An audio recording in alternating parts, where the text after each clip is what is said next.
Bonjour à tous, bienvenue dans la bulle French Touch. C'est le mouvement de BPI France en faveur des industries culturelles et créatives. Et toute la journée sur la bulle, on va parler de mode, de cinéma, de métaverse, de réalité virtuelle. Et là, la discussion va porter sur le jeu vidéo et la manière dont il peut tirer parti de la technologie du Web 3. Donc je vais laisser la parole à Mathieu Servetti de Sandbox et à Karen Jouve de Doors 3. Bienvenue. Merci beaucoup. Bonjour à toutes et tous. Vas-y. On est ravis avec Mathieu de prendre 30 minutes pour parler de ce sujet passionnant. Peut-être pour démarrer, on va se présenter. Donc Karen Jouve, je suis la CEO et cofondatrice de Doors. Donc Doors, on est aujourd'hui l'acteur leader qui accompagne les grands groupes, les marques, dans leurs projets d'innovation en utilisant les technologies de rupture, donc le Web 3, la blockchain, les mondes immersifs, le gaming et l'IA. On accompagne une cinquantaine de clients sur des sujets tous très différents, de l'expérience client à l'excellence opérationnelle jusqu'à la création de nouveaux business models. Et on est ravis d'avoir en partenaire d'ailleurs The Sandbox. Et Mathieu, je te laisse te présenter. Merci Karen. Bonjour à toutes et à tous. Mathieu Servetti de The Sandbox. Et vous allez voir ce que c'est. C'est une plateforme de jeux vidéo basée sur la blockchain. C'est 6 millions d'utilisateurs dans le monde, pas mal basés en Asie, en Europe et aux États-Unis, où tous les utilisateurs peuvent venir créer des jeux avec des outils en no-code qui sont gratuits d'utilisation. Et comme vous pouvez le voir, on a aussi, on célèbre les marques, on célèbre les célébrités. Vous en voyez quelques-uns ici. Sans plus tarder, on va rentrer dans le vif du sujet. Notre sujet aujourd'hui, c'est le Web3 Gaming, les enjeux, les perspectives. Pour rapidement introduire le sujet, parce que c'est peut-être pas familier pour tout le monde, quand on parle de Web3, on parle vraiment de ce nouveau web, cette nouvelle génération d'un Internet plus décentralisé, où on vient ajouter la notion de propriété numérique, de confiance numérique, mais aussi de décentralisation, d'interopérabilité. Et on ouvre finalement la voie à un certain nombre de cas d'usage nouveaux pour lesquels des technologies comme la blockchain, comme l'immersif, vont venir permettre de révéler des nouvelles opportunités. Ça amène aussi des challenges, on en parlera juste après. Pour donner quelques chiffres, quand on parle de Web3 Gaming, aujourd'hui c'est un marché estimé à plus de 4,6 milliards d'euros et qui est estimé à plus de 65 milliards d'ici 2030. Donc c'est un marché vraiment conséquent et sur lequel aujourd'hui beaucoup de marques souhaitent construire, mais aussi il y a une véritable économie de la création. On en parlera avec Mathieu, vraiment la partie créateur économie. Et évidemment, on a un lien très fort avec l'intelligence artificielle. Donc voilà, aujourd'hui, on parle beaucoup d'IA, de partout dans tous les domaines. L'IA et le Web 3 sont parfaitement complémentaires, notamment quand on parle de jeux vidéo, des jeux vidéo Web 3, et quand on parle de finalement redonner aussi le pouvoir aux joueurs. Donc on peut traverser tous ces éléments-là. Et peut-être démarrer du coup par voilà, l'impact du Web 3 dans l'industrie du gaming. Et Mathieu, j'ai une première question pour toi. Dans le gaming façon Web 3, on parle souvent de créateur économie, donc d'économie de la création. Est-ce que tu peux nous expliquer un peu ce concept de manière très simple et la valeur ajoutée que ça apporte? Bien sûr. Est-ce que tu veux qu'on s'assoie, Karen? Je t'en prie. Parce que je suis derrière l'ordinateur, c'est un peu étrange. Hop. Voilà, comme ça sera plus sympa. Donc oui, on parle beaucoup de créateur économie. Alors créateur économie, si on prend un peu de recul, on est vraiment à un moment charnière, non pas que dans le gaming, mais voilà, dans notre ère digitale. Il faut savoir qu'aujourd'hui, il y a plus de 50% de la population mondiale qui est née avec le digital. Donc ceux qui, comme moi, ont vécu le avant, bah voilà, on est une minorité dans le monde. Et pourquoi c'est important? Parce que cette génération, elle a grandi avec les réseaux sociaux et une étude récente qui a été faite en Angleterre montre que 75% de cette génération, de cette Gen Z, elle se sent créateur, elle se sent créatrice. Et donc, elles ont l'habitude de créer. Alors, c'est créer sur les réseaux sociaux, évidemment, sur YouTube, Insta, TikTok, etc. Mais pas que. Et le gaming en fait partie. Donc, il y a une vraie trame de fond autour de cette créateur économie. Et dans l'univers du gaming, bah, on le voit avec des grosses plateformes comme Fortnite avec UFN qui va justement sur la création, Roblox aussi, où ce sont les créateurs qui viennent, enfin les utilisateurs qui viennent créer des expériences, ou il y a un peu plus longtemps, peut-être sur Minecraft, voilà, c'est le même concept. Et donc dans cette créateur économie et dans cet écosystème de gaming, il y a un peu deux paradigmes. Il y a le modèle plus traditionnel où les grosses plateformes viennent dicter un peu ce qu'il est possible de faire, pas possible de faire avec les utilisateurs et les créateurs, et gèrent aussi toute l'économie autour de ça. Et il y a un nouveau paradigme qui est en train de se créer grâce justement à la blockchain, grâce justement au NFT, où finalement la plateforme vient un peu s'effacer pour mettre directement en relation les utilisateurs et les créateurs. Donc concrètement, un utilisateur, enfin un créateur qui vient créer du contenu, un jeu, peut directement proposer aux utilisateurs d'acheter une partie de ce jeu, que ce soit des costumes, des avatars, des skins, etc. Donc il y a un échange de valeur qui est beaucoup plus direct entre les créateurs et les utilisateurs. Alors effectivement, et justement, ça nous amène à la notion de true digital ownership, donc vraiment la capacité à posséder en fait dans l'univers du digital, ce qui n'existait pas jusqu'alors, et encore moins dans les jeux vidéo comme tu l'as précisé. Selon nous, c'est le bénéfice majeur quand même d'aller sur des jeux Web 3 et pas sur des jeux vidéo classiques, et c'est un des bénéfices sur The Sandbox. Est-ce que ça suffit à lui seul pour se démarquer, et quelle serait selon toi la secret sauce pour réussir un jeu Web 3 ? Alors évidemment, ça ne suffit pas parce que une techno en tant que telle n'a jamais suffi. Il faut qu'il y ait un bénéfice utilisateur. Donc le gros avantage, là, il est côté créateur parce que économiquement, c'est plus intéressant pour eux. Donc c'est bien d'avoir des créateurs qui créent sur The Sandbox ou d'autres plateformes de jeux. En revanche, pour l'utilisateur final, il faut aussi du bénéfice. Donc le principal élément dans le jeu vidéo, c'est l'entertainment, c'est le fun. Donc tant qu'on n'a pas ça, on n'y arrive pas. Et si je devais donner un peu la secret sauce, on a défini un framework de 3 C. Donc, premier C, c'est la créativité, justement. C'est quelle histoire on vient raconter, quel type de gameplay on vient faire, donc quel est le fun qu'on procure, justement. C'était le premier point pour ces utilisateurs. Le deuxième C, c'est le C de communauté, community. Dans les jeux, et notamment Web3 et plus largement l'écosystème Web3, la communauté est hyper importante. Ça veut dire qu'il faut donner, il faut être à l'écoute des utilisateurs, co-créer avec eux. C'est pour ça qu'on fait par exemple des sortes de hackathons, ça s'appelle des game jams dans l'univers du gaming. On vient proposer de venir créer des jeux avec une marque. Donc on a vu par exemple Ubisoft avec Laserhawk ou les Lapins Crétins. On propose aux utilisateurs de venir créer avec les personnages de Laserhawk, de Lapin Crétin, directement dans l'univers Ubisoft. Donc il y a plus ce rapport de la marque qui est au-dessus, un peu top-down vis-à-vis des utilisateurs. La marque est obligée de se mettre au niveau des utilisateurs. Donc vraiment ce côté communautaire. Et le dernier, c'est ce que j'appelle la carotte. La carotte, c'est un peu le bénéfice, qu'est-ce qu'on y gagne. Puisqu'on peut posséder des choses, il y a tout des mécaniques où quand on vient jouer, on gagne des éléments, que ce soit des avatars, que ce soit des équipements, que ce soit des sands, qui est la monnaie, en l'occurrence dans The Sandbox. Et voilà, donc c'est les trois, un peu la secret sauce, c'est ces 3 C, si vous voulez les retenir. C'est cette créativité, communauté et la carotte au bout pour les utilisateurs. Non, hyper intéressant, je pense que les 3 C, on retiendra bien, mais justement, si on va un peu vers les challenges et les défis, on sait qu'il y a eu aussi un peu de méfiance de la part de la communauté des gamers, quand justement, finalement, tout l'univers du Web3 est sorti, et cette notion de digital ownership, de capacité à acheter et revendre. Et donc, comment aujourd'hui tu pourrais convaincre, entre guillemets, des gamers finalement d'aller là-dessus? On sait que c'est des enjeux que des marques, des corporates ont rencontrés, notamment Ubisoft, envers leur communauté. Donc si tu avais 15 secondes ou plus pour convaincre un gamer, qu'est-ce que tu lui dirais? Et finalement, comment le Web3 change aussi cette dynamique sur la propriété des actifs numériques? Qu'est-ce que ça apporte véritablement au jeu et pour une marque?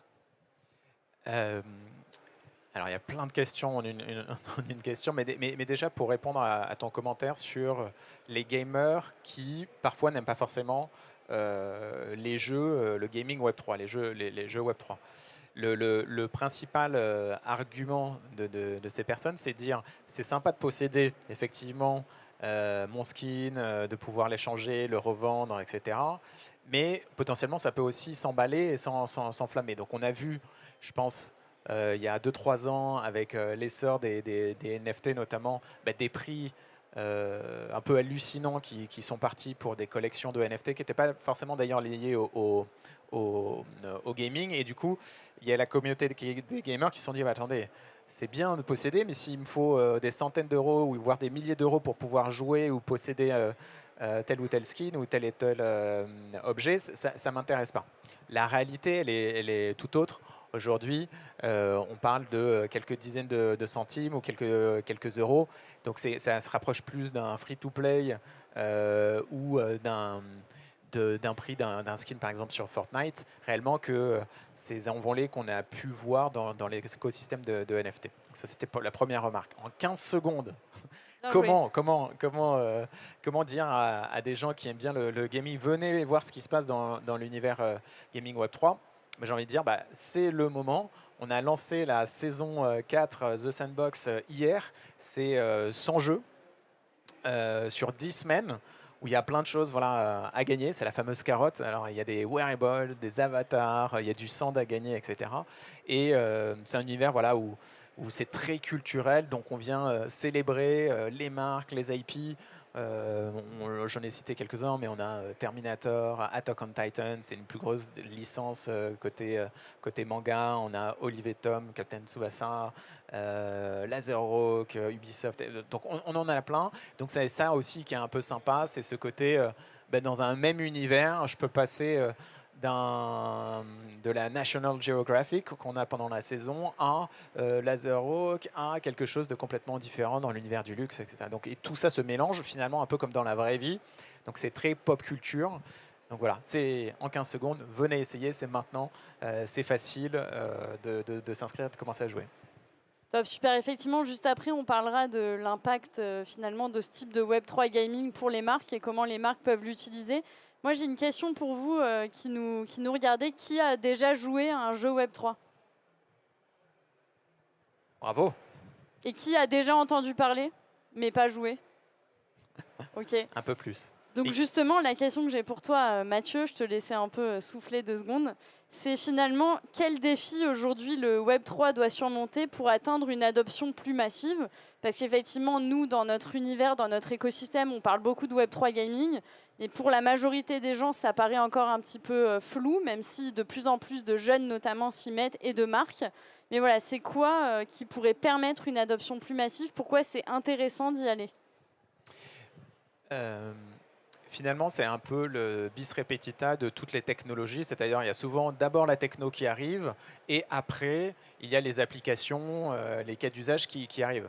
La première fois qu'on a eu un iPhone dans les mains, on se disait, bon, qu'est-ce qu'on fait avec ? On regarde l'heure, éventuellement on va voir sa messagerie.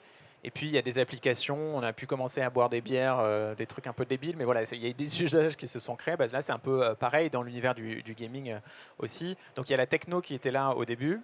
Maintenant, c'est qu'est-ce qu'on fait avec. Donc, les 2 éléments pour moi qui vont faire qu'il va y avoir une adoption massive des jeux vidéo dans l'écosystème Web3, c'est plus de fun.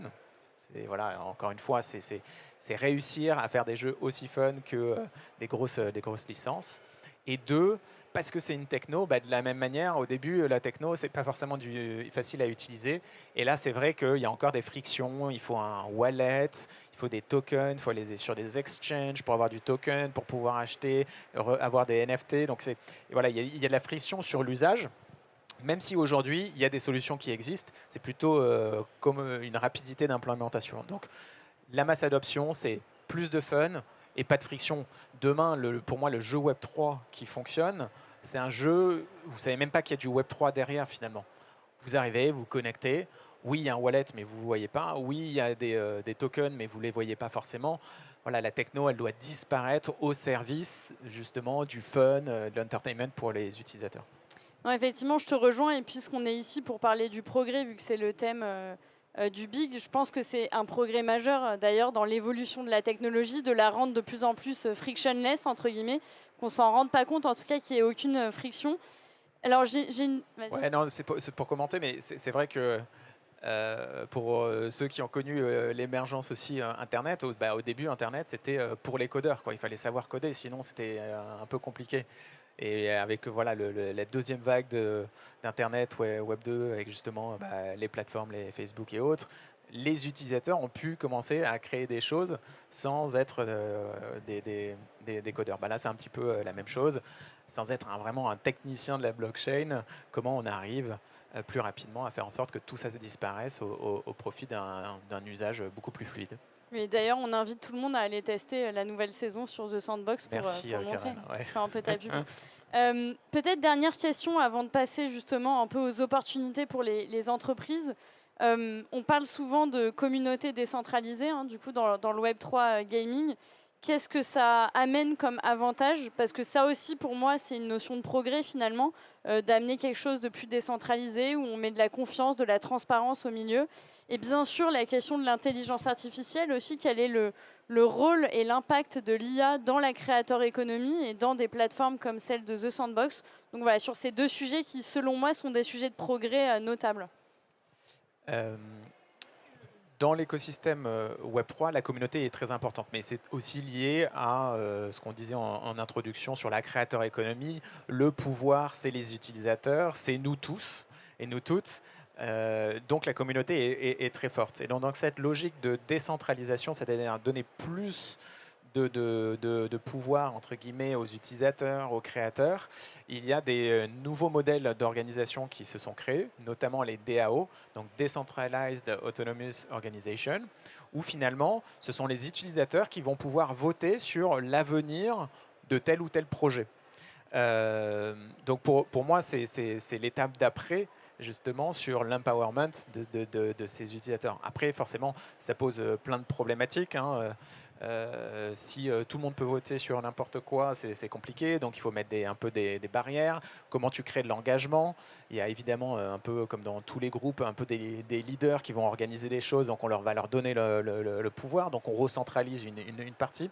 Mais en tout cas, c'est intéressant de se dire, si c'est une plateforme des utilisateurs pour les utilisateurs, donnons-leur en plus des outils et potentiellement de la monnaie, la possibilité d'influencer la stratégie de la plateforme qui, entre guillemets, leur appartient.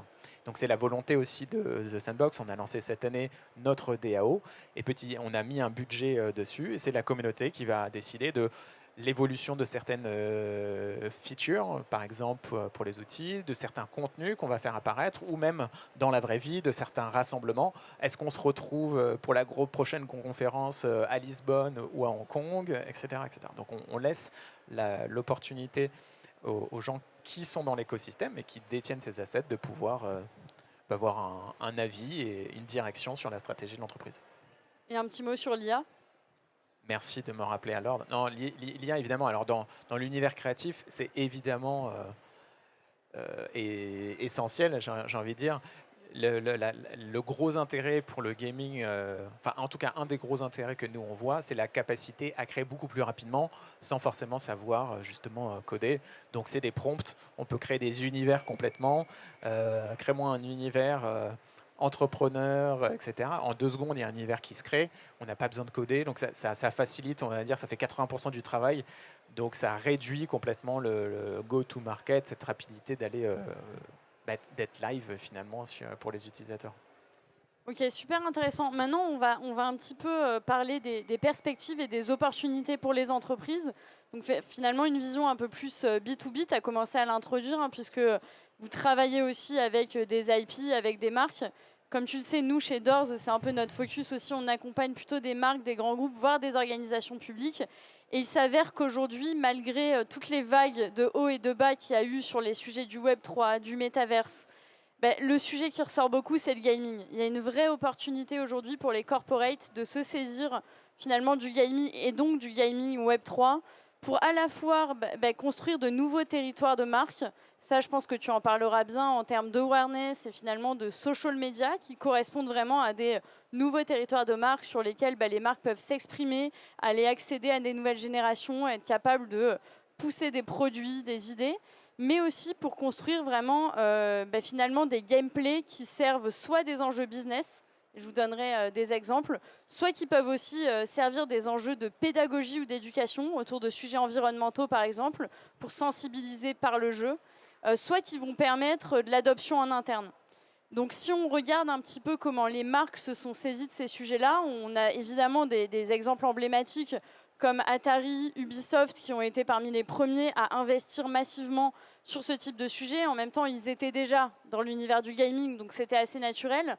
Mais on voit aussi de plus en plus de marques dans le retail, par exemple, comme Adidas ou Nike, qui ont très vite été sur le terrain de jeu, justement, du Web3 gaming, pour être capable de construire des nouveaux territoires de marque, d'adresser des générations, de connecter à ça des enjeux de CRM ou de e-commerce, mais plutôt sur une logique d'immersive commerce.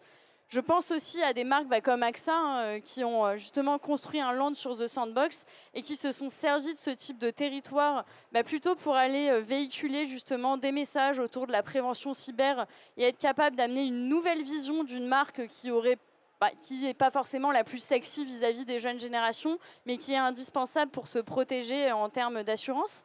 Et puis évidemment, dans d'autres exemples sur finalement des projets qui sont vraiment menés par des corporates, je pense à la Française des Jeux qui est, nous, un de nos gros clients et qu'on accompagne notamment sur un projet de Play to Earn qui est aussi un des sous-jacents au Web3 Gaming. C'est comment créer tout simplement une nouvelle classe de jeux en fait. La Française des Jeux qui est aujourd'hui l'opérateur le plus gros en termes de jeux de loterie et qui souhaite du coup aller tester ces jeux Web3. Alors, il y a une réglementation, il y a tout un socle réglementaire qui fait que tout ne va pas aussi vite que ce qu'on souhaiterait. Mais il y a vraiment une opportunité aujourd'hui pour les marques et les corporates, selon finalement leurs piliers d'engagement, de pouvoir aller vraiment construire en fait des plateformes, soit sur des plateformes existantes, du coup comme The Sandbox, comme Roblox également, soit en créant des nouveaux jeux, mais pour lesquels il y a vraiment un aspect Web3. Pour autant, il y a aussi des challenges, j'en ai parlé, il y a le challenge déjà de l'adoption et de la manière dont c'est perçu. On sait que Ubisoft avait rencontré des difficultés à un moment au lancement, je crois, d'un jeu sur les lapins crétins où finalement les gamers ne comprenaient pas pourquoi on allait faire payer et faire gagner de l'argent sur des assets où eux, ils avaient juste le plaisir de jouer. Donc il y avait eu cette thématique-là. On travaille aussi avec Team Vitality, par exemple, dans le domaine du e-sport, où là aussi, ils ont vraiment un programme d'engagement très ambitieux, basé sur le Web3. Ils sont très méfiants sur les messages envoyés pour ne pas venir froisser justement les gamers qui sont vraiment dans un univers spécifique et pour lequel il peut aussi y avoir des réticences. Donc on voit qu'un des challenges, c'est bien sûr l'adoption et la compréhension que ce n'est pas juste quelque chose de spéculatif, mais c'est quand même un élément important d'éducation. Le deuxième challenge, je le disais, il est réglementaire. Aujourd'hui, il y a toute une réglementation qui entre en vigueur, notamment sur les jeux et qui du coup contraint ou amène en tout cas un cadre pour les corporates pour travailler justement sur ces jeux Web3. Et puis bien sûr, le troisième enjeu, tu l'as dit, c'est d'être capable de créer un gameplay qui donne envie. En fait, pourquoi on amènerait des gens quand on est une marque sur un jeu Web3 parce que c'est fun, parce que ça donne envie et parce qu'à la fin, on en retire quelque chose. Par rapport à tout ça, est-ce que tu as un exemple concret justement d'une marque, d'un corporate que tu pourrais nous citer avec peut-être quelques résultats en tout cas pour montrer à quel point effectivement il y a des opportunités, c'est réel et c'est vraiment intéressant pour eux d'y aller? Oui. Alors, avant de répondre à ce cas d'usage, je pense qu'il y a eu, il y a 3 ans, un avant et un après Facebook qui s'est renommé en Meta en parallèle d'un bump côté crypto. Donc, pour rappel, quand Facebook s'est renommé en Meta, en parlant de métaverse, d'un seul coup, il y a toutes les entreprises, en tout cas une partie des entreprises, qui se sont dit « Ok, qu'est-ce que c'est que ce truc ?» et a commencé à s'intéresser à la métaverse et au gaming de manière plus générale. Évidemment, il y a plein d'entreprises, on a plein d'exemples, qui s'intéressaient déjà au gaming, qui faisaient des partenariats, qui faisaient du sponsoring de l'e-sport, etc. Mais là, d'un seul coup, ça a mis le gaming vraiment sur la carte. Pour rappel, le gaming, c'est 4 milliards de personnes dans le monde. Donc, c'est plus vraiment les gens qui étaient dans leur chambre, qui jouaient à Nintendo, comme moi quand j'étais petit. C'est fini, ça. C'est toutes les générations. Voilà, c'est toutes les générations, notamment sur mobile. Et deuxième élément, aux États-Unis, les jeunes passent plus de temps devant des jeux vidéo que devant la télé. Donc, quand on est une marque, on est marketeur, on se dit ok, je veux faire passer des messages. À un moment donné, je fais de la télé, il y a le gaming, je suis pas du tout dessus, il y a plus de temps passé là-dessus. Bon voilà, il y a quelque chose forcément à regarder. Et pour vous donner un exemple concret, sur Sandbox, les gens qui viennent dans des expériences ou des jeux de marque passent en moyenne 30 minutes. Moi, j'ai travaillé pendant 12 ans chez Google et YouTube où on était content quand on avait 15 secondes sur une vidéo YouTube. Maintenant, les marques sont contentes quand elles ont plus de 3 secondes sur TikTok. Donc là, on dit, voilà, je suis capable de revenir faire une expérience où les gens passent 30 minutes. Limite, on ne sait pas quoi raconter. J'exagère à peine, mais on se dit, au contraire, c'est un territoire où je peux venir raconter des choses pendant longtemps, immerger les gens dans un univers, que ce soit fun, que ce soit pas forcément commercial. Donc il y a vraiment une opportunité concrètement, à la fois en termes de volume, voilà, c'est 4 milliards de gamers, à la fois en termes de temps passé. Pour l'ensemble des marques. Donc ça, c'est l'aspect marketing. Et après, quand on zoome un peu plus, évidemment, dès qu'on est dans l'entertainment, dès qu'on est dans le gaming, bah là, on est voilà, c'est là où ça fonctionne super bien. On voit bien les marques qu'on a citées.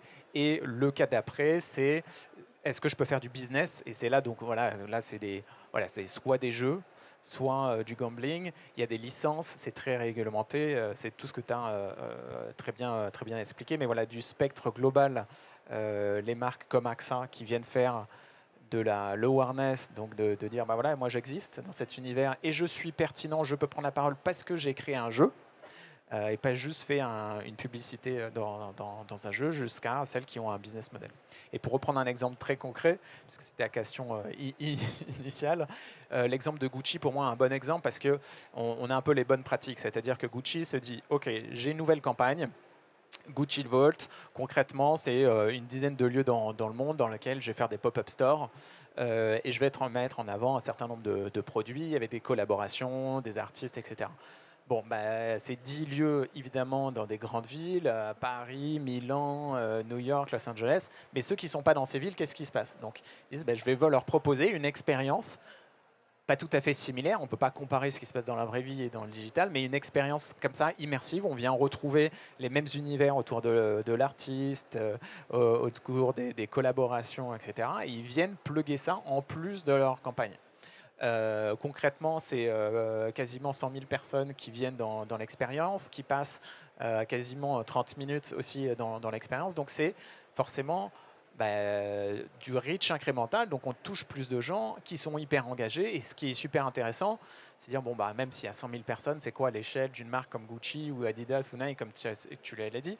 Bah, après, c'est là où on vient utiliser les caisses de résonance, les réseaux sociaux, donc les Insta, les Twitter, les streamers sur Twitch ou YouTube, pour venir là toucher des millions de personnes. Donc pour moi, c'est le bon modèle, c'est ne pas faire une activation toute seule en stand-alone, mais voilà, c'est dire quelle est ma stratégie marketing, comment ça vient nourrir ma stratégie marketing. Et c'est la même chose que ce qu'on a vécu il y a 10-15 ans, il y a 10 ans avec les réseaux sociaux, où on se disait, bah, ok, je veux être sur YouTube ou je veux être sur Insta, ok, mais qu'est-ce qu'on y fait? Bon, bah, on repart de quelle est ma stratégie et en quoi ça vient nourrir quelque chose de plus grand que juste une activation. Oui, tout à fait. Et pour finir là-dessus, on voit aussi des collabs qui marchent très bien. On l'a cité, c'est soit on crée effectivement ses propres jeux, on en fait un business à part entière, hein, l'exemple de la FDJ par exemple, soit effectivement on vient sur une plateforme comme vous, type AXA, pour faire de l'awareness ou pour faire des activations.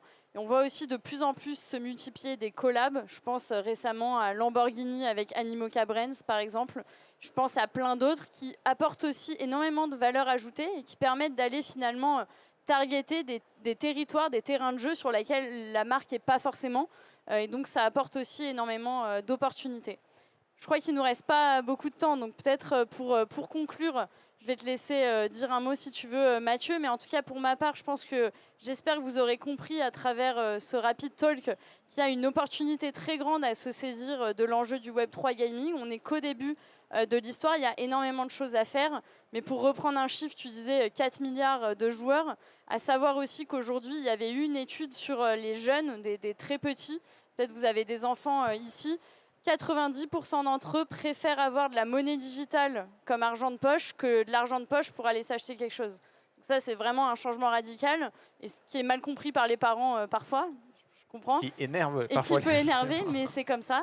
Et deuxième chose aussi, en moyenne dans la génération Z, donc c'est pas la plus jeune, ils passent en moyenne 5 heures par semaine dans les univers virtuels, qui comprennent évidemment le gaming. Donc on n'est pas sur un petit sujet, on est sur une vraie réalité, donc on a des opportunités à saisir là-dessus. Écoute, c'est super bien résumé. Je vous invite toutes et tous à venir tester voilà, pendant la saison qui vient démarrer hier sur Sandbox. Un login, un mot de passe et c'est parti. Il n'y a même pas besoin de wallet pour commencer.